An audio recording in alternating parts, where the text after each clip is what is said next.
Hi guys, welcome to my channel. ಹಾಸ್ಯ ಧಾರಾವಾಹಿಯ ಗುರುವಾರದ ಸಂಚಿಕೆಯಲ್ಲಿ ಏನಾಗುತ್ತೆ ಅಂತ ಈ ಒಂದು ವಿಡಿಯೋದಲ್ಲಿ ನೋಡ್ಕೊಂಡು ಬರೋಣ. ವಿಡಿಯೋ ಇಷ್ಟ ಆದರೆ ಪ್ಲೀಸ್ ನಮ್ಮ ಚಾನಲ್ನ ಸಬ್ಸ್ಕ್ರೈಬ್ ಮಾಡಿ, ಲೈಕ್ ಮಾಡಿ, ಆದಷ್ಟು ಶೇರ್ ಮಾಡಿ.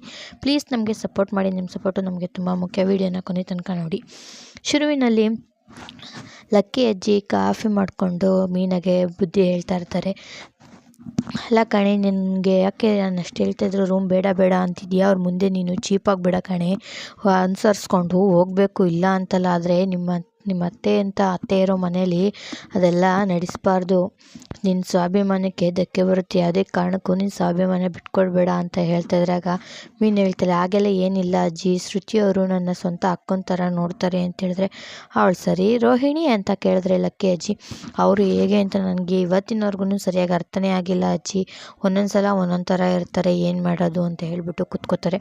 ಅದಕ್ಕೆ ಕಣೆ ಅವ್ರ ಮುಂದೆ ಎಲ್ಲ ನೀನು ಚೀಪ್ ಆಗಬೇಡ ಅಂತಲೇ ಹೇಳ್ತಾ ಇರೋದು. ನಿನಗೆ ಏನು ಇಲ್ಲ ಅನ್ಕೋಬೇಡ, ಎಲ್ಲ ಇದೆ ಅಂತಲೇ ತೋರಿಸ್ಕೋಬೇಕು. ಅವ್ರ ಮುಂದೆ ಸ್ವಾಭಿಮಾನದಿಂದನೇ ಇರಬೇಕು. ನೀನು ಸ್ವಾಭಿಮಾನನ ಬಿಟ್ಕೊಡ್ಬೇಡ ಕಣೆ. ರೂಮ್ಗೆ ಬೇಡ ಗಿಡ ಅಂದರೆ ನೋಡು ನಿನಗೆ ಅಂತ ಹೇಳ್ಬಿಟ್ಟು ಹೇಳ್ತಾ ಇರ್ತಾರೆ. ಸರಿ ಅಜ್ಜಿ ಆಯಿತು ಅಂತ ಹೇಳ್ತಾರೆ. ಆಗ ಏನು ಹಿಂಗೆ ನೋಡ್ತಾ ಇದೆಯಾ ಅಂತ ಲಕ್ಕಿ ಅಜ್ಜಿ ಕೇಳ್ತಾ, ಇದೇನಿಲ್ಲ ಅಜ್ಜಿ, ನಾನು ಹೇಳಿದ್ ನಿನ್ನ ತಲೆಗೆ ಹೋಯ್ತಾ ಅಂತ ಹೇಳಿ, ಹ್ಞೂ ಅಜ್ಜಿ ಸರಿ ಅಂತ ಹೇಳ್ಬಿಟ್ಟು ಕಾಫಿ ಕುಡ್ಕೊಂಡು ಕೂತ್ಕೊಂಡಿರ್ತಾರೆ. ಇನ್ನು ಈ ಕಡೆ ಮನೋಜು ರೋಹಿಣಿ ಶೋರೂಮ್ ಹತ್ರ ಹೋಗ್ಬಿಟ್ಟು ಒಳಗಡೆ ಎಲ್ಲ ತೋರಿಸ್ತಾ ಇರ್ತಾರೆ. ಮನೋಜ್ ಫ್ರೆಂಡು ಮತ್ತು ರೋಹಿಣಿ ಫ್ರೆಂಡ್ ಪೂಜಾ ಎಲ್ಲ ಬಂದಿರ್ತಾರೆ. ಅವ್ರಿಗೆಲ್ಲ ಶೋರೂಮ್ ತೋರಿಸ್ತಾ ಇರ್ತಾರೆ. ಮನೋಜ್ನ ಪಾರ್ಕ್ ಫ್ರೆಂಡ್ ಇಬ್ಬರು ನಡ್ಕೊಂಡು ಬರ್ತಾರೆ. ಏನು ಬ್ರೋ ನೀವು ಇಷ್ಟು ದೊಡ್ಡ ಶೋರೂಮ್ ತೊಗೋತಾ ಇದ್ದೀರಾ ಅಂತ. ಹ್ಞೂ ಬ್ರೋ, ಯಾಕೆ ಅಂತ ಹೇಳಿದ್ರೆ, ಅಲ್ಲ ಬ್ರೋ ಮೊದಲೆಲ್ಲ ಒಂದೊಂದು ಊಟಕ್ಕೂ ಹರಿದಾಡ್ಕೊಂಡು ಓಡಾಡ್ತಿದ್ರಿ, ಅಲ್ಕೊಂಡು ನಿಂತಿದ್ರಿ ಅಂತ ಅದ್ರಲ್ಲಿ ಇಷ್ಟು ದೊಡ್ಡ ಶೋರೂಮ್ ತೊಗೋತಿದ್ದೀರಾ ಅಂತ ಕೇಳಿದ್ರೆ, ಯಾಕೆ ಬ್ರೋ ತೊಗೋಬಾರ್ದು ಅಂತ ಹೇಳಿದ್ರೆ, ಹಂಗಲ್ಲ ಬ್ರೋ, ಇಷ್ಟು ಬೇಗ ಇಷ್ಟು ಇದು ಮಾಡಿಬಿಟ್ರಲ್ಲ ಅಂತ ಕೇಳಿದೆ ಅಷ್ಟೇ ಅಂತ. ಏನು ಮಾಡೋದು ಬ್ರೋ, ದುಡ್ಡು ಬಂತು, ಅದಕ್ಕೆ ಏನಾದ್ರು ಒಂದು ಮಾಡೋಣ ಅಂತ ಮಾಡಿದೆ ಅಂತ ಹೇಳ್ಬಿಟ್ಟು ಹೇಳ್ತಾ ಇರ್ತಾರೆ. ಅದೇ ಬ್ರೋ ನಾನು ಹೇಳ್ದಂಗೆ ಭಿಕ್ಷೆ ಮಾಡಿದ್ರಲ್ಲ, ಅದಕ್ಕೆ ಅಂದರೆ ಅರ್ಧಂಬರ್ಧ ಆಗಿದ್ದಕ್ಕೆ ಇಷ್ಟು ದುಡ್ಡು ಬಂದಿದ್ದು ತೊಗೋತಿದ್ರಿ. ಏನೋ ಫುಲ್ ಆಗಿಬಿಟ್ಟಿದ್ರೆ ಒಂದು ದೊಡ್ಡ ಮಾಲ್ನೇ ಪರ್ಚೇಸ್ ಮಾಡಿಬಿಡ್ತಿದ್ರಿ ಅಲ್ವಾ ಅಂತ ಹೇಳಿದ್ರೆ, ಹೆಂಗೋ ಬನ್ನಿ ಬ್ರೋ, ಯಾವುದೋ ಒಂದು ಆಯ್ತಲ್ಲ ಅಂತ ಹೇಳ್ಬಿಟ್ಟು ಇಬ್ಬರು ಮಾತಾಡಿಕೊಂಡು ಬರ್ತಾ ಇರ್ತಾರೆ. ಇನಾಗ್ರೇಷನ್ಗೆ ಯಾರನ್ನು ಕರೆಸ್ಬೇಕು ಅಂತ ಇದ್ದೀರಾ ಬ್ರೋ ಅಂತ ಹೇಳಿದ್ರೆ, ಅದಿನ್ನೂ ಯೋಚನೆ ಮಾಡಿಲ್ಲ ಬ್ರೋ, ಯಾವಾಗ ಬ್ರೋ ಓಪನಿಂಗು ಅಂತ ಕೇಳಿದ್ರೆ, ನೆಕ್ಸ್ಟ್ ವೀಕೆ ಬ್ರೋ ಅಂತ ಹೇಳ್ಬಿಟ್ಟು ಮಾತಾಡ್ತಾ ಇರ್ತಾರೆ. ಇನ್ನು ಈ ಕಡೆ ಪೂಜೆ ಮತ್ತು ರೋಹಿಣಿ ಇಬ್ಬರು ಮಾತಾಡ್ತಾ ಇರ್ತಾರೆ. ಹೆಂಗೋ ನಿಮ್ಮ ಮಾವಂಗೆ ಸೇರ್ಬೇಕಾಗಿರೋ ದುಡ್ಡಲ್ಲೇ ನೀನು ಮಾಡಿಕೊಂಡು ನಿಮ್ಮದೇ ದುಡ್ಡು ಅಂತ ಬಿಲ್ಡಪ್ ತಗೋತಿದ್ದೀರಲ್ಲೇ, ಇದ್ರ ಜೊತೆ ನೀನು ಇನ್ನೊಂದು ಬಿಸ್ನೆಸ್ ಮಾಡ್ಬೋದು ಕಣೆ ಅಂತ ಪೂಜೆ ಹೇಳಿದ್ರೆ, ಏನೇ ಅದು ಅಂತ ರೋಹಿಣಿ ಕೇಳ್ತಾಳೆ. ಅದಕ್ಕೆ ಏನಿಲ್ಲ ಕಣೆ, ಫ್ರಾಡ್ ಕೆಲಸ ಮಾಡೋಕ್ಕೆ ಐಡಿಯಾಗಳು ಕೊಡೋದು, ಆನ್ಲೈನ್ ಕ್ಲಾಸಸ್ ಮಾಡಿದ್ರೆ ಒಳ್ಳೆ ಬಿಸ್ನೆಸ್ ಆಗುತ್ತೆ ಕಣೆ ಅಂತ ಹೇಳಿದ್ರೆ, ಆಗ ರೋಹಿಣಿ ಬಂದ್ಬಿಟ್ಟು ಪೂಜೆಗೆ ನೋಡ್ಬಿಟ್ಟು ಯಾಕೆ ಅಂತ ಹೇಳಿದ್ರೆ, ಇನ್ನೇನೇ ಮತ್ತು ನಿಮ್ಮ ಮಾವಂಗೆ ಸೇರ್ಬೇಕಾಗಿರೋ ದುಡ್ಡಲ್ಲೆಲ್ಲ ನಿಮ್ಮದೇ ದುಡ್ಡು ಅನ್ನೋ ಥರ ಬಿಲ್ಡಪ್ ತಗೊಂಡು ಶೋರೂಮ್ ಪರ್ಚೇಸ್ ಮಾಡ್ಕೊಂಡು ಕೂತಿದ್ದೀರಲ್ಲ, ದೇವ್ರು ಹೆಂಗೋ ನಮ್ಮ ಕಡೆ ಕಂಡುಬಿಟ್ಟಿದ್ದಾನೆ, ಸುಮ್ಮನೆ ಆಗ ಹೆಂಗೋ ದುಡ್ಕೊಂಡು ಬಿಡ್ಬೇಕು. ಅದನ್ನು ಬಿಟ್ಬಿಟ್ಟು ತಗೊಳ್ಳಿ ಮಾವ ಅಂತ ಕೊಟ್ಬಿಟ್ಟು ಕೈ ಮುಕ್ಕೊಂಡು ನಿಂತ್ಕೊಳ್ಳೋಣ, ನಾವು ಹಿಂಗೆ ಇರೋಣ. ಗೊಬ್ಬ ಮನೋಜ್ಗೆ ಬಿಸ್ನೆಸ್ ಸೆಟ್ಟಾಗಿ ಹೆಂಗೋ ನಾವು ಒಂದು ಲೆವೆಲ್ ಹೊಂಟೋಗ್ಬಿಟ್ರೆ ಮನೋಜ್ ನಾನು ಸೆಟ್ಲಾಗ್ಬಿಡ್ತೀವಿ ಕಣೆ ಅಂತ ಹೇಳಿದ್ರೆ, ಅಲ್ಲ ಕಣೆ ನಿನ್ನ ಬಗ್ಗೆ ಅವ್ರಿಗೆ ಗೊತ್ತಾದರೆ ನಿನ್ನ ಕತೆ ಏನಾಗುತ್ತೆ ಅಂತ ನಾನು ಯೋಚನೆ ಮಾಡ್ತೀನಿ, ನೀನು ಸೆಟ್ಲಾಗೋದ್ರ ಬಗ್ಗೆ ಯೋಚನೆ ಮಾಡ್ತಿದ್ದೆ. ಹಂಗಲ್ಲ ಕಣೆ ಪೂಜೆ, ನಾನು ಅವ್ರಿಗೆ ಇವಾಗ ಸಪೋರ್ಟಾಗಿ ನಿಂತ್ಕೊಂಡ್ರೆ ಮುಂದೆ ನನಗೆ ಪ್ರಾಬ್ಲಮ್ ಬಂದಾಗ ಅವ್ರು ನನ್ನ ಜೊತೆ ನಿಂತೇ ನಿಲ್ತಾರೆ ಅಂತ ಹೇಳ್ಬಿಟ್ಟು ರೋಹಿಣಿ ಹೇಳ್ತಾಳೆ. ಇನ್ನು ಓನರ್ ಬರ್ತಾರೆ, ಓನರ್ ಹತ್ರ ಮಾತಾಡ್ತಾ ಇರ್ತಾರೆ, ಯಾವಾಗ ಓಪನ್ ಮಾಡ್ಕೋತಾರೆ, ಇನ್ನೆರಡು ದಿನದಲ್ಲಿ ಪ್ರೊಸೆಸ್ ಎಲ್ಲ ಮುಗೀತೆ ಅಂತ ಓನರ್ ಹೇಳಿದ್ರೆ ಸರಿ ಅಂತ ಹೇಳ್ಬಿಟ್ಟು ರೋಹಿಣಿ ಮತ್ತು ಮನೋಜ್ ಹೇಳ್ತಾರೆ. ಸರಿ, ಇದನ್ನ ಅದು ಸ್ವಲ್ಪ ಗ್ರ್ಯಾಂಡಾಗೆ ಪೂಜೆ ಎಲ್ಲ ಮಾಡಿ ಓಪನ್ ಮಾಡಿ, ಆವಾಗ ನಿಮಗೂ ಬಿಸ್ನೆಸ್ ಚೆನ್ನಾಗಾಗುತ್ತೆ. ಈಗ ಮಾಡೋ ಕೆಲಸದಲ್ಲಿ ಶ್ರದ್ಧೆಯಿಂದ ಮಾಡಿದ್ರೆ ಚೆನ್ನಾಗಾಗುತ್ತೆ. ನಾನು ಇಷ್ಟೇ ಶ್ರದ್ಧೆಯಿಂದ ಮಾಡಿ ಇಷ್ಟು ಲೆವೆಲ್ಗೆ ಬಂದಿದ್ದೀನಿ ಅಂತ ಹೇಳಿದ್ರೆ, ಸರಿ ಸರ್ ನಾವು ಹಂಗೆ ಮಾಡೋಣ ಅಂದ್ಕೊಂಡಿದ್ದೀವಿ ಅಂತ ಹೇಳ್ಬಿಟ್ಟು ರೋಹಿಣಿ ಹೇಳ್ತಾಳೆ. ಸರಿ ಆಯಿತು ಅಂತ ಹೇಳ್ತಾರೆ. ಹಾಗೆ ನಾವು ನಮ್ಮ ಹೆಸರನ್ನು ಚೇಂಜ್ ಮಾಡಬೇಕು ಅಂತ ಇದ್ದೀವಿ ಸರ್ ಅಂತ ಹೇಳಿದ್ರೆ, ಸರಿ ನಿಮ್ಮ ಇಷ್ಟ ಅಂತ ಹೇಳ್ಬಿಟ್ಟು ಹೇಳ್ತಾರೆ. ಆಗ ಏನು ಹೆಸ್ರು ಇಡಬೇಕು ಅಂತಿದ್ದೀರಾ ಬ್ರೋ ಅಂತ ಹೇಳಿದ್ರೆ, ಸರಿ ಪೂಜಾ ಕೇಳ್ತಾಳೆ ಏನಂತ ಹೆಸ್ರು ಇಡಬೇಕು ಅಂತಿದ್ದೀರಿ ಅಂದರೆ, ನಮ್ಮ ಅತ್ತೆ ಹೆಸರು ಅಂತ ಹೇಳಿದ್ರೆ, ಆಗ ಮನೋಜ್ ಬೇಜಾರಲ್ಲಿ ಅವ್ರ ಫ್ರೆಂಡಿಗೆ, ಹ್ಞೂ ಬ್ರೋ ಬೇರೆ ಆಪ್ಷನ್ನೇ ಇಲ್ಲ ಅಂತ ಹೇಳ್ತಾನೆ. ಆಗ ಸರಿ ಬನ್ನಿ ನಾನು ಕೂತ್ಕೊಳ್ಳೋ ಜಾಗ ತೋರಿಸ್ತೀನಿ ಅಂತ ಹೇಳ್ಬಿಟ್ಟು ಓನರ್ ಕೂತ್ಕೊಳ್ಳೋ ಹತ್ರ ಕರ್ಕೊಂಡೋಗ್ಬಿಟ್ಟು ಮನೋಜ್ ಶೇರ್ ಮೇಲೆ ಕೂತ್ಕೋತಾನಾಗ ಮನೋಜ್ ಓನರ್ ನೋಡಿದ್ರೆ ಏನು ಅಂದ್ಕೊಳ್ಳಲ್ಲ, ಎದ್ದೇಳಿ ಅಂತ ಹೇಳಿದ್ರೆ, ಆಗ ಏನು ಬ್ರೋ ನಾನೇ ಓನರು ಬ್ರೋ ಅಂತ ಮನೋಜ ಹೇಳ್ತಾನೆ. ಅದಕ್ಕೆ ಬ್ರೋ ನೀವು ಇನ್ನೂ ಓನರ್ ಆಗಿಲ್ಲ ಬ್ರೋ, ಇನ್ನು ನೀವು ತೊಗೊಂಡ್ಮೇಲೆ ಓನರ್, ಇನ್ನೂ ಅವರೇ ಓನರು ಅಂತ ಹೇಳಿದ್ರೆ, ಅದೆಲ್ಲ ಬಿಡಿ ಬ್ರೋ ಅಂತ ಹೇಳ್ಬಿಟ್ಟು, ಹೆಂಗಿದೆ ಕೂತ್ಕೊಂಡು ಜಾಗದಲ್ಲೇ ದುಡ್ಡು ಎಣಿಸೋ ಥರ ಇದೆಯಲ್ಲ ಬ್ರೋ ಸೂಪರ್ ಅಂತ ಹೇಳ್ಬಿಟ್ಟು ಮಾತಾಡ್ತಾ ಇರ್ತಾರೆ. ಇನ್ನು ಸಂಜೆ ನೈಟ್ ಆಗುತ್ತೆ. ನೈಟ್ ಆದಮೇಲೆ ಈ ಕಡೆ ಸೂರ್ಯ ಮತ್ತು ಮೀನಾ ಇಬ್ಬರು ಮಲ್ಕೊಳ್ಳೋಕ್ಕೆ ಅಂದ್ಬಿಟ್ಟು ಮೀನಾ ಶಾಪೆ ಹಚ್ತಾ ಇರ್ತಾಳೆ. ಆಗ ಅಲ್ಲಿಗೆ ರವಿ ಮತ್ತು ಶ್ರುತಿ ಬರ್ತಾಳೆ. ಅದಕ್ಕೆ ಯಾಕೆ ಇಲ್ಲಿ ವಿಲ್ಲಾಸ್ತಿದ್ದೀರಾ ಅಂತ ಕೇಳಿದಾಗ ಶ್ರುತಿ, ಹೌದು ಮೀನವ್ರೆ, ಇವತ್ತು ಟೈಮ್ ಪ್ರಕಾರ ನೀವು ರೂಮಲ್ಲಲ್ವ ಮಲ್ಕೋಬೇಕಾಗಿರೋದು, ಏನಕ್ಕೆ ವಿಲ್ಲಾಸ್ತಿದ್ದೀರಾ ಅಂತ ಶ್ರುತಿ.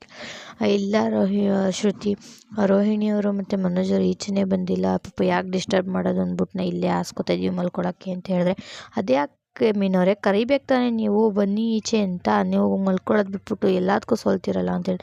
ಅಯ್ಯೋ ಪರವಾಗಿಲ್ಲ ಬಿಡಿ ಶ್ರುತಿ, ನಮ್ಗೆ ಇಲ್ಲಿ ಮಲ್ಕೊಂಡ್ರೆ ನಿದ್ದೆ ಬರುತ್ತೆ, ಪರವಾಗಿಲ್ಲ.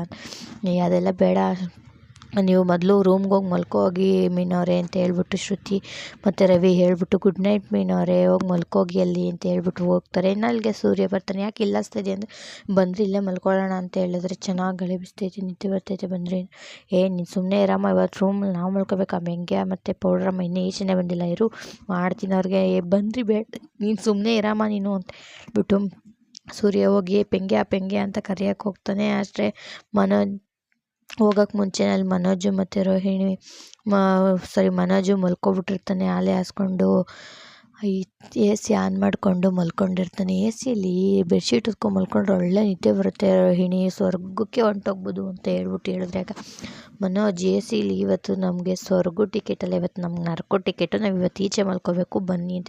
ಈಚೆನಾ ಯಾಕೆ ಅಂತ ಕೇಳಿದ್ರೆ ಮನೋಜ್, ಆಗ ರೋಹಿಣಿ, ಅದು ನಿಮ್ಮ ಅಜ್ಜಿ ಹೇಳ್ಬಿಟ್ಟು ಹೋಗಿಲ್ವಾ ಈಚೆ ಮಲ್ಕೋಬೇಕು, ಒಂದು ವಾರ ನಾವು, ಒಂದು ವಾರ ಅವರು, ಒಂದು ವಾರ ಇವರು ಅಂತ, ಬನ್ನಿ ಇವತ್ತು ಟೈಮ್ ಟೇಬಲ್ ಪ್ರಕಾರ ನಾವೇ ಈಚೆ ಹೋಗ್ಬೇಕು ಅಂದರೆ. ನಾನು ಬರಲ್ಲ ರೋಹಿಣಿ, ಏನೋ ಒಂದು ಹೇಳಿ ಮ್ಯಾನೇಜ್ ಮಾಡೋಗು, ನನಗಾಗಲ್ಲ ಈಚೆ ಮಲ್ಕೊಳಕ್ಕೆಲ್ಲ, ನನಗೆ ಸಿಲ್ಲ ಅಂದರೆ ನಿದ್ದೆ ಬರಲ್ಲ ಅಂತ ಹೇಳಿದ್ರೆ ಮನೋಜ್ ಅದೆಲ್ಲ ಕೇಳಲ್ಲ, ಬನ್ನಿ ಅಂತ ಹೇಳಿದ್ರೆ, ಇಲ್ಲ ಮನೋಜ್ ಅವ್ರಿಗೆ ಹುಷಾರಿಲ್ಲ ಅಂತ ಹೇಳೋಗು, ಗ್ಯಾಸ್ಟ್ರಿಕ್ಕು, ನೆಗಡಿ, ಕೆಮ್ಮು, ತಲೆನೋವು ಅಂತ ಹೇಳೋಗು, ಹೊಟ್ಟೆ ನೋವು ಅಂತ ಹೇಳೋಗು, ಇದೆಲ್ಲ ಕಮ್ಮಿ ಆಗೋದಿಲ್ಲ, ಇಲ್ಲ ಗಿಕ್ವಾ ಅಂತ ಹೇಳೋಗು ಮನೋಜ್ ಅಂತ ಹೇಳಿದ್ರೆ, ಏನು ರೋಹಿಣಿ ನನಗೆ ಈಚೆಲ್ಲ ಮಲ್ಕೊಳಕ್ಕಾಗಲ್ಲ, ಹೋಗೋ ರೋಹಿಣಿ ಅಂತೇಳಿ, ಅದನ್ನು ಬಂದು ನೀವೇ ಹೇಳಿ ಬನ್ನಿ ಅಂತ ಹೇಳಿದ್ರೆ, ನನ್ನೆಲ್ಲ ನೀನು ಒಂದು ಮ್ಯಾನೇಜ್ ಮಾಡೋಗು ರೋಹಿಣಿ ಅಂತ ಹೇಳ್ಬಿಟ್ಟು ಮನೋಜ್ ಹೇಳ್ತಾ ಇರ್ತಾನೆ.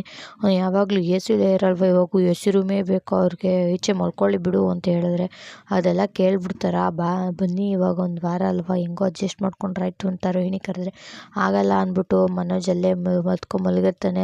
ರೋಹಿಣಿ ದಿಂಬುಗಳು ಮತ್ತು ಚಾಪೆ ಎಲ್ಲ ಎತ್ಕೊಂಡಿರ್ತಾಳೆ. ಆದರೆ ಮನೋಜು ಬರೋಕ್ಕೆ ಒಪ್ಪಿರಲ್ಲ.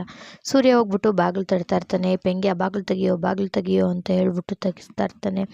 ಆಗ ನೋಡಿ ಬಂದರು ಆವಾಗಲೇ ಅಂತ ಹೇಳ್ಬಿಟ್ಟು ಬಾಗಿಲು ತೆಗಿತಾಳೆ ರೋಹಿಣಿ.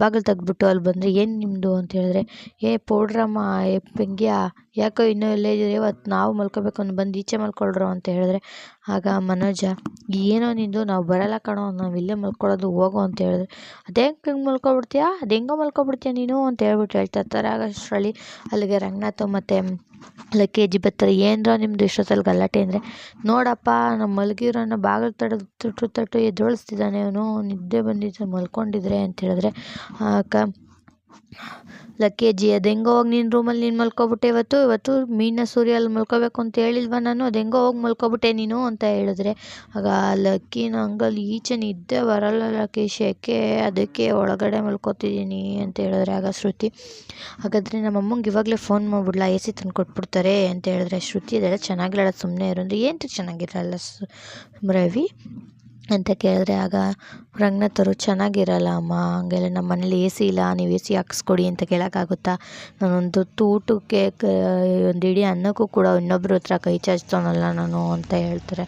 ಆಗ ಹಂಗಲ್ಲ ಅಮ್ಮ, ಒಂದು ಹಂಗೋ ಇಲ್ಲ ಹಿಂಗೋ ಇಲ್ಲ, ಸುಮ್ಮನೆ ನಮ್ಮ ಮನೆಗೆ ಏನು ಬೇಕು ಅದನ್ನು ನಾವು ದುಡ್ದು ತೊಗೋಬೇಕು, ಅದನ್ನು ಬಿಟ್ಬಿಟ್ಟು ಇನ್ನೊಬ್ಬರ ಹತ್ರ ಕೇಳಬಾರ್ದು ಅಂತ ಹೇಳಿದ್ರೆ ಆಗ ಸರಿ ಶಾಂತಿ, ಅಯ್ಯೋ ಇವ್ರು ಅವಾಗಿನಿಂದನೂ ಹಂಗೆ ಬಿಡಮ್ಮ ಶ್ರುತಿ, ಅವರು ಎಷ್ಟು ಹೇಳಿದ್ರು ಅರ್ಥನೇ ಮಾಡ್ಕೊಳ್ಳಲ್ಲ ಅಂತ ಹಾಗೆ ಬಿಡಮ್ಮ ಅಂತ ಹೇಳಿದ್ರೆ, ಹೌದು ಕಣೆ ನಾನು ಹಾಗೆ ಅಂತ ಹೇಳ್ಬಿಟ್ಟು ರಂಗನಾಥ್ ಅವರು ಹೇಳ್ತಾರೆ. ಆಗ ಇವತ್ತಿನ ಪ್ರಕಾರ ಇವತ್ತು ನೀವು ಈಚೆ ಮಲ್ಕೋಬೇಕು, ಬಂದರೆ ಈಚೆ ಮಲ್ಕೊಳ್ರೆ ಸೂರ್ಯ ಮೀನ ಒಳಗೆ ಮಲ್ಕೋತಾರೆ ಅಂತ ಹೇಳ್ಬಿಟ್ಟು ಹೋಗ್ತಾರೆ. ಅಪ್ಪ ಅಂತ ಹೇಳಿದ್ರೆ, ನಾನು ಹೇಳ್ದಷ್ಟು ಕೇಳಬೇಕಷ್ಟೇ ಅಂತ ಹೇಳ್ಬಿಟ್ಟು ಲಕ್ಕೇಜಿಯಲ್ಲಿ ಹೇಳ್ತಾರೆ. ಆಗ ಸರಿ ರಂಗ ನೀನು ಮಲ್ಕೋ ಹೋಗೋ ಅಂತ ಹೇಳ್ತಾ ಇರ್ತಾರೆ. ಆಗ ಶಾಂತಿ, ಅಲ್ಲ ಇಷ್ಟೊಂದು ಸೆಕೆ ಇದೆ, ಪಾಪ ಮಕ್ಳಿಗೆ ಅಭ್ಯಾಸ ಇಲ್ಲ, ಅವರು ಸೆಕೆಗೆ ಕರ್ಗಾಗೋಗಲ್ವಾ ಅಂತ ಹೇಳಿದ್ರೆ, ಕರ್ಗಾಗ್ಬಿಡ್ತಾರೆ. ಇಷ್ಟು ದಿನ ಸೂರ್ಯ ಮತ್ತು ಮೀನ ಈಚೆ ಮಲ್ಕೋತಿರ್ಲಿಲ್ವಾ, ಅವರೆಲ್ಲನೂ ಅಡ್ಜಸ್ಟ್ ಮಾಡ್ಕೊಂಡು ಹೋಗ್ಲಿಲ್ವಾ, ಏನು ಇವ್ರು ಮಾತ್ರ ಸ್ಪೆಷಲ್ಲ ಅಂತ ಹೇಳಿದ್ರೆ ಲಕ್ಕೇಜಿ, ಇದ್ಲಿಗೆ ಎಷ್ಟೇ ಹಾಕ್ಕೊಟ್ರು ಕರ್ಗೆ ಇರೋದು ಅದೇನು ಚೇಂಜ್ ಆಗಿಬಿಡಲ್ಲ.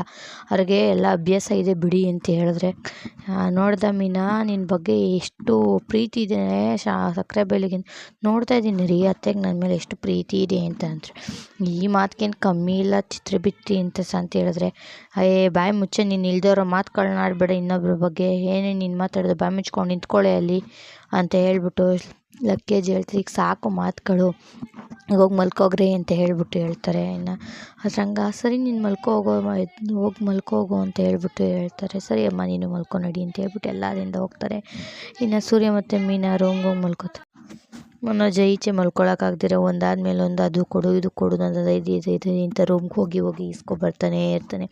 ಆಗ ಸೂರ್ಯನ ಕೋಪ ಬಂದ್ಬಿಟ್ಟು ಇನ್ನೊಂದ್ಸಲ ಇಲ್ಲಿ ಏನಾದರೂ ಅದಕ್ಕೆ ಇದಕ್ಕೆ ಅಂತ ಬಂದರೆ ಸರಿಯಾಗಿ ಮಾಡ್ತೀನಿ ನಿನಗೆ, ನಿನ್ನ ಪೌಡ್ರದ್ದೆ ಅಲ್ಲಿ ಏನೇನು ಬೇಕು ಎಲ್ಲ ತುಂಬಿ ಇಕ್ಕಿದ್ದೀನಿ ಇಲ್ಲಿ ಅಂತ ಹೇಳ್ಬಿಟ್ಟು ಬಿಸಾಕಿ ಕಳಿಸ್ತಾನೆ.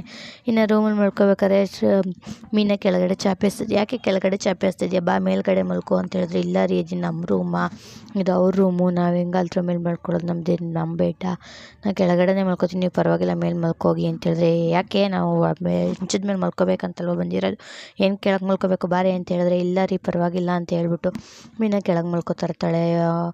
ಆಗ ಚಾಪೆ ಕೊಟ್ಬಿಟ್ಟು ತೊಗೊಳ್ಳಿ ಇದನ್ನು ಚಾಪೆನ ಹಾಸ್ಕೊಂಡು ಮಲ್ಕೊಳ್ಳಿ ನೀವು ಅಂತ ಹೇಳಿದ್ರೆ, ಚಾಪೆ ಏನಕ್ಕೆ ಅಂದರೆ ಮಂಚದ ಮೇಲೆ ಹಾಸ್ಕೊಂಡು ಅದ್ರ ಮೇಲೆ ಮಲ್ಕೊಳ್ಳಿ ನೀವು ಅಂತ ಹೇಳ್ಬಿಟ್ಟು ಮೀನು ಹೇಳ್ತಾರೆ, ಇಲ್ಲ ಕಣೆ ನಾನು ನಿನ್ನ ಪಕ್ಕನೇ ಮಲ್ಕೋಬೇಕು ಅಂದ್ಬಿಟ್ಟು ಅವನು ಕೆಳಗಡೆ ಬರ್ತಾನೆ. ಆಗ ಮೀನ ಯಾಕ್ರಿ ಅಂತ ನನಗೆ ನಿನ್ನ ಪಕ್ಕ ಮಲ್ಕೊಂಡು ಅಭ್ಯಾಸ ಆಗ್ಬಿಟ್ಟಿದೆ ಕಣೆ, ದೂರ ಮಲ್ಕೊಳಕ್ಕಾಗಲ್ಲ ನೀನು ಗಮ್ಮಂತೆ ಮಲಗೆ ಸ್ಮೆಲ್ ಹೊಡಿತಿತ್ತು, ಅದಕ್ಕೆ ಚೆನ್ನಾಗಿ ನಿದ್ದೆ ಬರುತ್ತೆ ಹಂಗಾರೆ ಹೂವು ಬಿಚ್ಕೊಡ್ತೀನಿ ಅಲ್ಲಿ ಹೋಗಿ ಮಲ್ಕೊಂಡು ಗಮ್ಮಂತ ಮಲ್ಕೊಳ್ಳಿ, ನಿಮ್ಮ ಪಕ್ಕದಲ್ಲಿ ಮಲ್ಕೋಬೇಕು ಅಂದರೆ ಅಲ್ಲಿಗೋಗಿ ಮಲ್ಕೊಳ್ಳಿ ಅಂತ, ನಾನು ನಿನ್ನ ಪಕ್ಕನೇ ಮಲ್ಕೊಳ್ಳೋದು ಬೇಡ ಅಂತ ಹೇಳ್ಬಿಟ್ಟು ಇಬ್ಬರು ಮಾತಾಡಿಕೊಂಡು ಮಲ್ಕೋತಾರೆ. ಈ ಕಡೆ ಮನೋಜ ಮತ್ತು ರೋಹಿಣಿ ನಿದ್ದೆ ಬರ್ದಿರಾ ಮಾತಾಡ್ತಾ ಇರ್ತಾರೆ. ಆಗ ಮನೋಜ ನನಗೆ ಏನೇ ಮಾಡೋದು ಈಗ ಒಂದು ವಾರ ಈಚೆ ತಿಂಗಳು 2 ಸಲ ಈಚೆ ಮಲ್ಕೋಬೇಕಲ್ಲ ರೋಹಿಣಿ ಅಂತ ಹೇಳ್ತಾರೆ. ಇದೊಂದೇ ವಾರ ರೀ, ನೆಕ್ಸ್ಟ್ ವಾರ ಶ್ರುತಿ ಅವ್ರ ಸರ್ಜಿ ಬರ್ತಾರೆ, ಅವಳು ದೊಡ್ಡ ಮನೆ ಹುಡುಗಿ, ಅವಳು ಈಚೆ ಮಲ್ಕೋತಾಳೆ. ಅವಾಗ ಏನಾದ್ರು ಒಂದು ಸ್ಟಾರ್ಟ್ ಆಗೇ ಆಗುತ್ತೆ, ಅವಾಗ ಜಗಳ ತೆಗೆದು ನಾವು ಅವ್ರನ್ನಕ್ಕೆ ಬ್ರೇಕ್ ಹಾಕೋಣ ಬಿಡಿ ಅಂತ ಹೇಳ್ಬಿಟ್ಟು ರೋಹಿಣಿ ಸ್ಕೆಚ್ ಆಗ್ತಾ ಇರ್ತಾಳೆ. ನಂಗೆ ನಿದ್ದೆ ಬರ್ತಿದೆ ಮನೋಜನ ಮಲ್ಕೋಬೇಕು, ನೀವು ಇಷ್ಟ ಏನಾದ್ರು ಮಾಡ್ಕೊಳ್ಳಿ ಅಂದ್ಬಿಟ್ಟು ಮಲ್ಕೋತಾಳೆ. ನಂಗೆ ಚಳಿ ಆಗ್ತಿದೆ ಬೆಡ್ಶೀಟ್ ಹೊದಿಸಿ ಅಂದ್ಬಿಟ್ಟು ಇನ್ನು ಮಲ್ಕೋತಾಳೆ. ಅವ್ನಿಗೆ ನಿದ್ದೆ ಬರ್ದಿರೋ ಒದಾಡ್ತಾ ಇರ್ತಾನೆ ಮನೋಜ. ಇನ್ನು ಬೆಳಗ್ಗೆ ಆಗುತ್ತೆ, ಬೆಳಗ್ಗೆ ಎಲ್ಲ ಡೈನಿಂಗ್ ಟೇಬಲ್ ಮೇಲೆ ಊಟಕ್ಕೆ ಕೂತಿರ್ತಾರೆ. ಆಗ ಮನೋಜ ನಿದ್ದೆಗಣ್ಣಲ್ಲಿ ತುಗುಡಿಸ್ಕೊಂಡು ಮಲಗಿರ್ತಾನೆ. ಆಗ ಸೂರ್ಯ ಅದನ್ನು ನೋಡ್ಬಿಟ್ಟು ಅಪ್ಪೋ ಅಂತಾನೆ, ಏನೋ ಸೂರ್ಯ ಅದು ಅಂತ ಹೇಳಿದ್ರೆ, ಅಪ್ಪ ನಿನ್ನ ಲೆಫ್ಟ್ ಸೈಡು ತಿರುಗಿ ನೋಡು ಸ್ವಲ್ಪ ಅಂತ ಹೇಳಿದ್ರೆ, ಏನು ಅದು ಕಂದ ಅಂತ ನೋಡಿದ್ರೆ, ಆಗ ಮನೋಜ ನಿದ್ದೆ ಮಾಡ್ತಾರೆ. ನೋಡಪ್ಪ ತಟ್ಟೆಗೆ ಊಟ ಆಗ್ತಿದ್ದಂಗೆ ಲಪ್ಕ ಅಂತ ಗದಕ್ತಿದ್ದವನು ಇವತ್ತು ನೋಡಪ್ಪ ತಟ್ಟೆ ಮುಂದೆ ಜಪ ಮಾಡ್ತಿದ್ದಾನೆ ಅಂತ ಹೇಳಿದ್ರೆ, ಆಗ ರೋಹಿಣಿ ನೋಡ್ಬಿಟ್ಟು ಮನೋಜ್ ಅಂತ ಕೂಗ್ತಾಳೆ. ಆಗ ಮನೋಜ್ ಎದ್ದು ನಿಂತ್ಕೊಬಿಟ್ಟು TV ವಾಷಿಂಗ್ ಮಿಷಿನ್ ಎಲ್ಲ ಹೊಸ್ದಾಗಿ ಬಂದಿದೆ, ಈ TV 65 ಇಂಚಸ್ ಹೊಸ್ದಾಗಿ ಬಂದಿದೆ, ಲಾಂಚ್ ಆಗಿದೆ ನೋಡಿ ಸರ್ ಹಂಗೆ ಹೇಗೆ ಅಂತ ಶೋರೂಮ್ ಬಗ್ಗೆ ಹೇಳ್ತಾ ಇರ್ತಾರೆ. ಇನ್ನು ಅದಕ್ಕೆ ಹೇಳ್ಬೇಕಾದ್ರೆ ಎಲ್ಲರೂ ಅದನ್ನು ನೋಡಿಕೊಂಡು ನಗ್ತಾ ಇರ್ತಾರೆ. ಆಗ ಸುಮ್ಮನೆ ನಿಂತ್ಕೊಬಿಡ್ತಾನೆ ಮನೋಜು, ಕತೆಗಳ್ನ ಹೇಳ್ತಾ ಇರ್ತಾನೆ ಹಂಗೆ ಶೋರೂಮ್ ಬಗ್ಗೆ. ಆಗ ರೋಹಿಣಿ ನೋಡ್ಬಿಟ್ಟು ಶಾಕಾಗಿ ಸುಮ್ಮನೆ ಕೂತಿರ್ತಾಳೆ. ಇಲ್ಲಿಗೆ ಇವತ್ತಿನ ಸಂಚಿಕೆ ಮುಕ್ತಾಯ ಆಗಿದೆ. ಮತ್ತೆ ಮುಂದಿನ ವಿಡಿಯೋದಲ್ಲಿ ಸಿಗೋಣ. ಪ್ಲೀಸ್ ವಿಡಿಯೋ ನೋಡ್ತಾರೆ ಲೈಕ್ ಮಾಡಿ, ಶೇರ್ ಮಾಡಿ, ಆದಷ್ಟು ಶೇರ್ ಮಾಡಿ ಗೈಸ್. ನಿಮ್ಗೆ ಹೇಗೆ ಅನಿಸ್ತು ಕಮೆಂಟ್ ಮಾಡಿ. ಪ್ಲೀಸ್ ಸಬ್ಸ್ಕ್ರೈಬ್ ಆಗೋದನ್ನ ಮರಿಬೇಡಿ. Thank you.